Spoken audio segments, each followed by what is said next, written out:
ভৈৰৱ শইকীয়া। মই কলাগুৰু বিষ্ণুপ্ৰসাদ ৰাভাদেৱৰ এটি কবিতা আবৃত্তি কৰিব ওলাইছোঁ। কবিতাটিৰ শিৰোনাম ভাং ভাং ভাং ভাং। ভাং ভাং ভাং ভাং লোহাৰ শিকলি ভাং। চিং চিং চিং চিং ডাখৰ বান্ধোন চিং।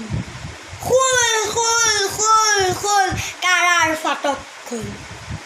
ভাং ভাং দুৱাৰৰ ডাং। শুন সৌৱা শুন শুন ঘেৰিছা ৰণবিষাণ। মুক্ত আকাশে উৰে দীপ্ত ৰঙা নিচান। ৰক্তেৰে ৰঞ্জিত সুৰুজ উদীয়মান। শুন মুক্তিৰ তুজৰ আহ্বান। হালোৱা সজোৱা হেৰৌ মজদুৰ কিষাণ। মুক্তিমান মুক্তিমান মুক্তিমান।